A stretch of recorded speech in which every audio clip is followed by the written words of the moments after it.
Hello दोस्तों, मैं सौरभ आज फिर से आपके सामने एक मोस्ट इम्पोर्टेंट टॉपिक के साथ हूँ। वो क्या है, क्लास 10th लेवल की आपको ट्रिग्नोमेट्री यानी त्रिकोणमिति के जो आपके फॉर्मूले हैं उनको मैं आपको एक बेस्ट ट्रिक से याद कराने वाला हूँ। ये केवल 10th लेवल के, जिसके अंतर्गत आपके लगभग 25 से 30 फॉर्मूले आपको याद करने हैं और एक सारणी आपको याद करनी है, और उसी से आपकी 10th लेवल की जो त्रिकोणमिति है वो क्लियर हो जाएगी। लेकिन इसमें जो 25 से 30 क्वेश्चन है ये मैं आपको एक सरल विधि से याद करूंगा और आपको याद कराऊंगा कि आप इसको कैसे याद कर सकते हैं।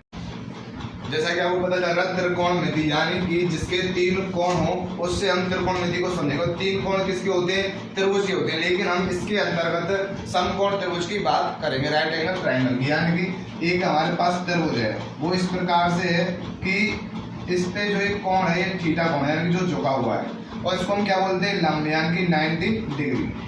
अब जिस पर जो 90 डिग्री है यानी कि जो थीटा के जस्ट सामने है उसको हम बोलते हैं लंब। क्या बोलते हैं उसको? परपेंडिकुलर। यदि हम इंग्लिश में बात करें उससे बोलते हैं परपेंडिकुलर, लेकिन हिंदी में क्या बोलते हैं इसको? लंब। और जो 90 डिग्री का कोण है, जो लंब है, उसके सामने की जो भुजा होती है उसको हम क्या बोलते हैं? हाइपोटेनस, यानी कि कर्ण। इंग्लिश में इसको हाइपोटेनस बोलते हैं, हाइपोटेनस। उसी प्रकार यदि हम बात करें बेस, जहां पर 90 डिग्री वाला जो थीटा कोण है, जहां दोनों आपस में मिलते हैं उसको क्या बोलते हैं? उसको हम आधार बोलते हैं, और इसको इंग्लिश में बोलते हैं बेस। यानी कि हम एक समकोण त्रिभुज की सहायता से हम सभी सूत्रों को सीखेंगे। किस प्रकार सीख सकते हैं? इसमें जो थीटा कोण है और जो त्रिकोणमिति है ना, इसके अंतर्गत जो फलन होते हैं, इसके फलन जो होते हैं वो होते हैं sine theta, cos theta, tan theta, cot theta, sec theta और कोसेक थीटा। हम इसी विधि से इन सभी को ज्ञात करने वाले हैं। लेकिन इसके अंतर्गत आपको एक फॉर्मूला सीखना है, वो क्या होता है? पाइथागोरस प्रमेय से। क्या होता है? पाइथागोरस प्रमेय। आपने पाइथागोरस प्रमेय पढ़ा होगा, लेकिन फिर से आप रिवाइज के तौर पे देख सकते हैं कि पाइथागोरस प्रमेय किसे कहते हैं। पाइथागोरस प्रमेय होता है कि कर्ण स्क्वायर बराबर लंब स्क्वायर प्लस आधार स्क्वायर। क्या होता है? कर्ण स्क्वायर बराबर लंब स्क्वायर प्लस आधार स्क्वायर। यानी कि यदि हम बात करें इसकी इंग्लिश वर्ड में, इसको बोल सकते हैं के स्क्वायर बराबर एल स्क्वायर प्लस ए स्क्वायर। यानी कि यहाँ पे जो कर्ण है इसको हम हाइपोटेनस बोलते हैं, और जो लंब है परपेंडिकुलर, ये क्या हमारा बेस।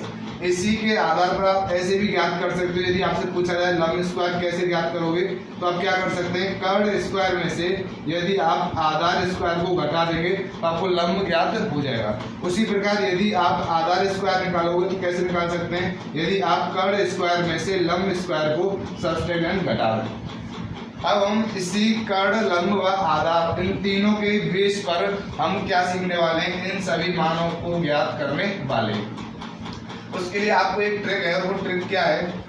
उससे पहले इसको भी इरेज करता हूँ। ट्रिक क्या है उसको ध्यान से समझना है। उस ट्रिक के अंतर्गत आप सीखोगे कि कैसे हम आसानी से ज्ञात कर सकते हैं साइन थीटा, कॉस थीटा, ये सभी फलन है, इन सभी को कैसे ज्ञात कर सकते हैं।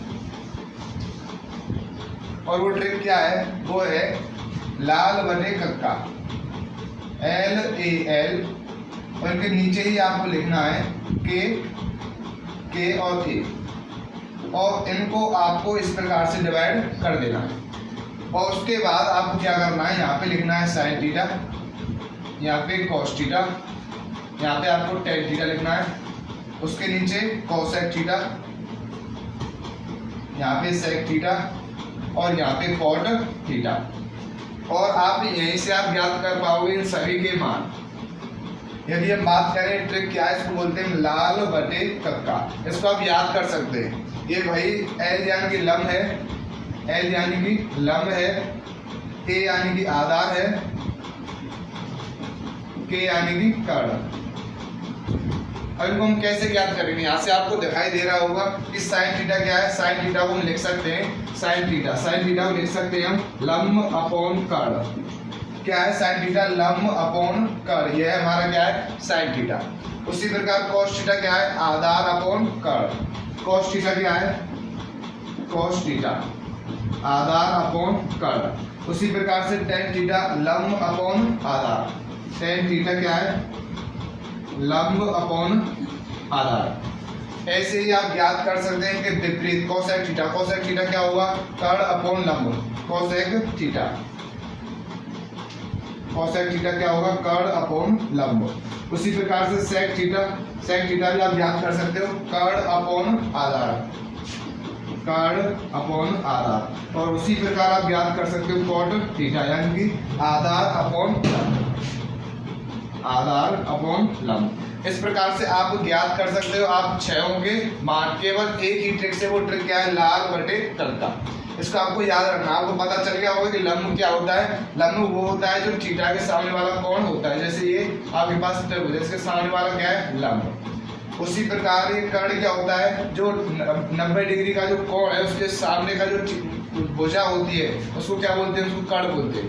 और जिस जिस पर दोनों कोण अंकित हों उसको हम क्या बोलते हैं? उसको आधार बोलते हैं। अब यदि हम बात करें, इसी से हम थोड़े और कॉन्सेप्ट निकाल सकते हैं। जैसे कि ये साइन थीटा ऊपर है और कोसेक थीटा नीचे, यानी कि साइन थीटा और कोसेक थीटा एक दूसरे के व्युत्क्रम है। यहाँ से आप देख सकते हो साइन थीटा की वैल्यू क्या है? लंब अपॉन कर्ण। उसी प्रकार से आप देख सकते हो कोसेक थीटा की वैल्यू क्या है? कर्ण अपॉन लंब, यानी कि ये एक दूसरे के क्या है? विपरीत। उसी प्रकार कॉस और सेक विपरीत है।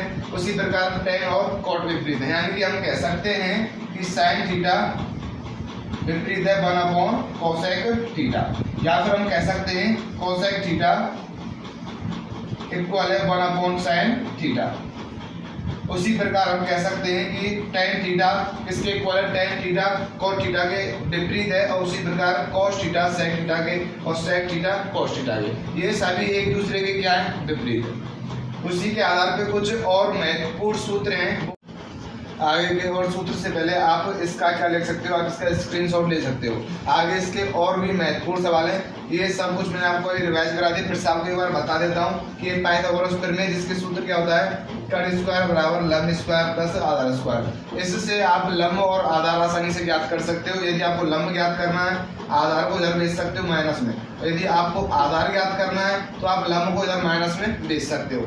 उसी प्रकार यहाँ पे लाल बटे कक्का आपको एक ट्रिक याद करनी होगी। और साइन थीटा आपको लंब अपॉन कर्ण, उसी प्रकार कोस थीटा आधार अपॉन कर्ण, टेन थीटा क्या होगा? लंब अपॉन आधार, और कोसेक थीटा क्या होगा? कर्ण अपॉन लंब, यानी इसका विपरीत है। सेक थीटा क्या होगा? कर्ण अपॉन आधार, और कॉट थीटा क्या होगा? आधार अपॉन लंब। और जो ये साइन थीटा कोसेक थीटा, ये सभी एक दूसरे के क्या है? विपरीत हैं। यानी साइन थीटा बराबर 1 upon cosec theta, cos theta बराबर 1 upon sec theta, tan theta बराबर 1 अपॉन कॉट थीटा, उसी प्रकार इनके विपरीत दिए हुए हैं। और इससे अतिरिक्त आपके त्रिकोणमिति के कुछ महत्वपूर्ण और सूत्र हैं, उनको आप देख सकते हैं। वो किस प्रकार हैं? साइन वो यदि हम बात करें किसके अतिरिक्त टेन थीटा और कॉट थीटा के मान, यानी कि हम टेन थीटा और कॉट थीटा को किस प्रकार से ज्ञात कर सकते हैं। यदि आपसे पूछ लिया जाए टेन थीटा और आपको दिया जाए साइन थीटा और कोस थीटा, तो आप याद करेंगे टेन थीटा बराबर sine theta upon cot theta, sine theta upon cos theta.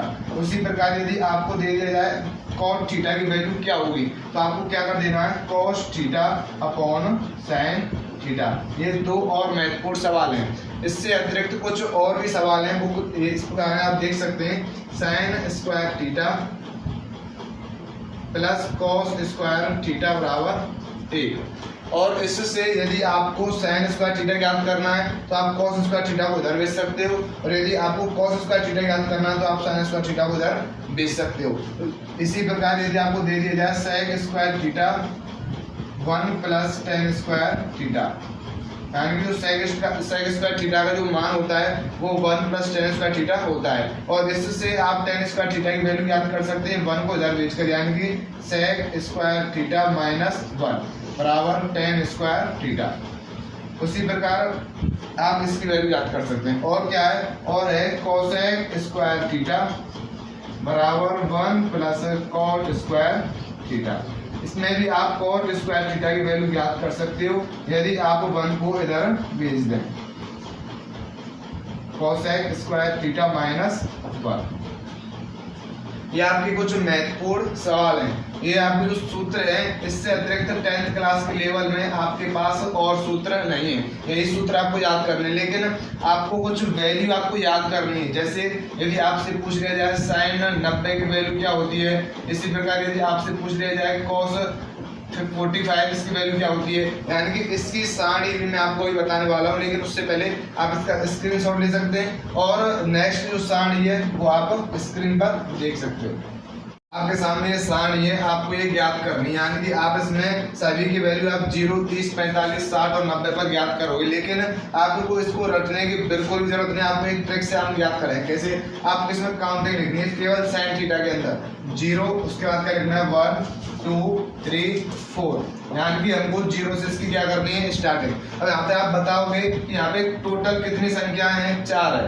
अंतिम अंक क्या है, तो इसमें आपको 4 से क्या दे देना है, आपको भाग दे देना है। इसके अंतर्गत आपको 4 से भाग दे देना है और उसके बाद इसका आपको रूट ज्ञात कर देना है। उसके बाद इसका आपको क्या कर देना है, रूट कर देना है। और रूट करने के बाद आप देखोगे कि इसमें 0 का रूट क्या होता है, 0, यानी कि और 0 के बटे में आप यदि कोई भी संख्या रखोगे तो हमें 0 ही संख्या प्राप्त होगी। 1 का अंडर रूट क्या होता है, 1 का होता है 1 और 4 का क्या होता है 2, यानी कि इसकी वैल्यू क्या हो गई 1/2। उसी प्रकार यहाँ पे 2/4 इसको आप काट सकते हैं, ये हो जाएगा 1/2। ये क्या हो जाएगा, ये 1/2 हो जाएगा। और 1 का रूट क्या होता है, 1 का रूट होता है 1 और 2 का रूट कुछ नहीं होता है, इसलिए इसको क्या लिख देंगे √2। इसको √2 ही हम लेकर देंगे। उसी प्रकार इसमें देखेंगे हम 3 का रूट कुछ नहीं होता है, इसलिए हम इसको √3 ही रहने देंगे। और 4 का क्या होता है, 4 का 2 होता है, इसलिए हम इसमें क्या लिखेंगे 2, यानी कि √3/2। और 4 से 4 कैंसिल रह गया 1 और 1 का रूट क्या होता है 1। ये इसकी क्या हो गई, वैल्यू हो गई। लेकिन आप इस इनकी वैल्यू किस प्रकार ज्ञात करोगे, जो cos थीटा आपको इसका विपरीत कर देना है, यानी कि जो 0 इसकी वैल्यू है वो 90 की होगी। कारण क्या है इसका, हमने अभी एक फॉर्मूला पढ़ा है sin² theta plus cos² theta equal to 1, यानी कि इनका योग क्या होना चाहिए, इनके स्क्वायर का योग 1 होना चाहिए। इसलिए यहाँ पे जो एक वैल्यू थी ये 1 हो चुकी है केवल sin की वैल्यू, तो cos की वैल्यू क्या होगी 0। आप इसको सीधे सीधे कर सकते हैं, इसको आपको विपरीत करना है, यानी कि यहाँ पे 1 है तो इसका 0 और यहाँ पे क्या है 1/2, आपको 1/2 यहाँ लिख देना है। यहाँ 1/√2 1/√2, यहाँ पे √3/2 √3/2। उसी प्रकार आप ज्ञात करोगे 1, यानी कि जो आपको आगे दी हुई है, जो आपकी 0 की वैल्यू है वो 90 की वैल्यू है, जो 60 की वैल्यू है वह 30 की वैल्यू है और 45 की, दोनों की क्या है सेम। आपको tan की वैल्यू याद करनी। tan की वैल्यू के लिए मैंने आपको भी एक सूत्र बताया, वो क्या बताया था, tan थीटा बराबर sin theta upon cos theta, यानी कि sin को ऊपर लिखना है आपको और cos को आपको नीचे लिखना है। आपको सॉल्व कर देना है, यानी कि 0/1। इसमें क्या होगा, 0 का मान क्या होगा 0/1 sin अपॉन cos, यानी कि 0/1। और यदि हम 0/1 करेंगे तो इसकी वैल्यू हमेशा क्या होती है, इसकी वैल्यू हमेशा 0 होती है, 0। इसी प्रकार आपको इसको करना है 1/2 बटे √3/2 √3/2। यदि इस प्रकार के आपके बेन में आ जाए बटे में, आप कैसे सॉल्व करोगे, आपको ऊपर से ऊपर मल्टीप्लाई करना है, नीचे से नीचे। आप देखोगे क्या मिलेगा आपको, ये हो जाएगा, ऊपर हो जाएगा 2 और नीचे क्या हो जाएगा 2√3 और 2 से 2 कैंसिल, क्या रहेगा 1/√3। आपको 1/√3 कहाँ लिख देना है, आपको यहाँ पे लिख देना है। अभी क्या है 1/√2 अपॉन 1/√2, यानी कि 1 टाइम। आपको इसको भी सॉल्व इसी प्रकार करना है। आपको 2 से 2 कैंसिल हो जाएगा, क्या रह जाएगा √3। इस पर आपको ध्यान देना है, ये क्या है 1/0 1/0। और यदि 0 किसी संख्या के नीचे आए तो वह क्या होती है इनफाइनाइट। इसकी वैल्यू क्या हो जाएगी, इनफाइनाइट इसकी वैल्यू हो जाएगी। और आपको cosec sec और cot इसकी वैल्यू आप किस प्रकार ज्ञात करोगे, इसको मैंने आप अभी बताया था कि sin cosec cos sec tan और cot ये सब एक दूसरे के क्या होते हैं, विपरीत होते हैं। यानी कि जो sin की वैल्यू है इसका यदि हम विपरीत कर दें तो वो cosec की वैल्यू हो जाएगी, ठीक है। यानी कि 0 का विपरीत करना है, 0/1 है, इसको विपरीत करेंगे क्या आ जाएगा 1/0। और 1/0 जो वैल्यू होती है वो किसकी होती है, इनफाइनाइट, यानी कि अनंत। इस प्रकार ये 1/2 है, इसका विपरीत क्या हो जाएगा 2/1, यानी कि 2। 1/√2 का विपरीत क्या हो जाएगा, √2। इसी प्रकार √3/2 का विपरीत क्या हो जाएगा, 2/√3।